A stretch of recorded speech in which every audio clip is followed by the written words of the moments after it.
Osama ইবনে যায়েদ রাদিয়াল্লাহু তাআলা আনহু নবী করিম সাল্লাল্লাহু আলাইহি সাল্লামের অত্যন্ত স্নেহভাজন একজন সাহাবী, বয়সে খুব ছোট মানুষ ছিলেন। নবী করিম সাল্লাল্লাহু আলাইহি সাল্লাম তাকে অনেক আদর করতেন। এই উসামা ইবনে যায়েদ রাদিয়াল্লাহু তাআলা আনহু তিনি বলেন, আমি নবী করিম সাল্লাল্লাহু আলাইহি সাল্লামকে জিজ্ঞাসা করলাম, ইয়া রাসূলুল্লাহ, লাম আরাকা তাসুমু শাহরাম মিনাশ শুহুর মা তাসুমু শাবান। তিনি নবী সাল্লাল্লাহু আলাইহি সাল্লামকে জিজ্ঞাসা করেছেন, হে আল্লাহর রাসূল, শাবান মাস শুরু হলে আপনি যত নফল সিয়াম রাখেন অন্য কোন মাসে এত নফল সিয়াম রাখেন না, কারণ কি? নবী করিম সাল্লাল্লাহু আলাইহি সাল্লাম তখন দুটি কারণ বলেছেন। কয়টি কারণ বলেছেন?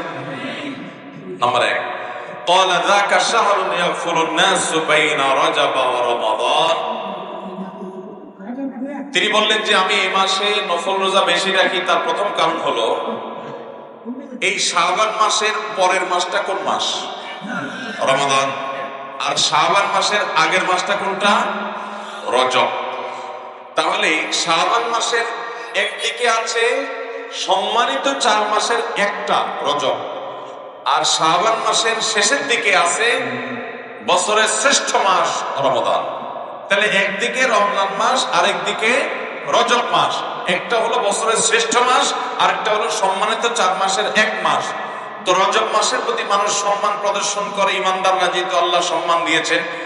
আর রমজান তো শ্রেষ্ঠ মাস, মানুষ ইবাদত বন্দেগী করার চেষ্টা করে। মাঝে পড়ে এই শাবান মাসটা মানুষ অবহেলা করে কাটায় দেয়, যে ঠিক আছে সব তো আমল রমজান আসলে করবই, কোরআন তেলাওয়াত শুরু করবই, তাহাজ্জুদ তেলাওয়াত করব, দোয়া দরুদ তো করবই, সিয়াম পালন তো রমজান আসলে করবই, দান সাদকা তো রমজান আসলে দেবই। এই মাসটাতে আর কিছু করা হয় না, ওই রমজানের জন্য বসে থাকে। আর এদিকে রজবকে একটু মর্যাদা দেয়। এই মাসটা না সম্মানিত মাস, আবার না রমজান মাস। এই জন্য এই মাসে মানুষ অবহেলায় সময় কাটায়, উদাসীন থাকে, বিশেষভাবে আমল ইবাদতে মগ্ন হয় না। এই জন্য নবী সাল্লাল্লাহু আলাইহি সাল্লাম বলেছেন, আমি এই টাইমে বেশি করে নফল রোজা রাখি। কারণ যে সময়টাতে মানুষ গাফেল থাকে, উদাসীন থাকে, কেউ ইবাদত করে না, ওই সময়টাতে ইবাদতের আলাদা তাৎপর্য আছে, আলাদা গুরুত্ব আছে। একজন চেয়ারম্যান সাহেবকে সবাই দেখলে সালাম দেয়, মেম্বার সাহেবকে দেখলে সবাই সালাম দেয়, মসজিদের ইমাম সাহেবকে দেখলে সবাই সালাম দেয়। কিন্তু একজন রিকশাওয়ালা বেচারা, তাকে কেউ সালাম দেয় না। যে যাত্রী আসে তার রিকশায় উঠে, সেও বলে যাবেন নাকি, ঠিক করে চলে যায়, একটা সালাম দেয় না। যাওয়ার সময় একটা সালাম দেয় না, রাস্তার লোকেরাও সালাম দেয় না। আপনি চিন্তা করলেন, এই রিকশাওয়ালা মুরব্বী বা রিকশাওয়ালা ভাই বা চাচা, এই লোকটাকে কেউ সালাম দেয় না। আপনি শুধুমাত্র এই লোকটাকে সালাম যেহেতু কেউ দেয় না, সেজন্য আপনি সালাম দিয়ে এটাকে জিন্দা করতে চাচ্ছেন। সেজন্য গিয়ে তাকে লম্বা করে একটা সালাম দিলেন, একটু মুসাফা করে আসলেন। শুধুমাত্র এই জায়গায় নবীজির সুন্নাতের আমল নাই, সালাম নাই, আপনি সেটাকে জিন্দা করার জন্য যেটা কেউ করে না সেটা আপনি করার চেষ্টা করলেন। এর কারণে অন্য যে কোনো সাধারণ মানুষকে সালাম দেওয়ার চাইতে এই অবহেলিত জায়গায় সালাম দিলে সওয়াব একটু বেশি হবে।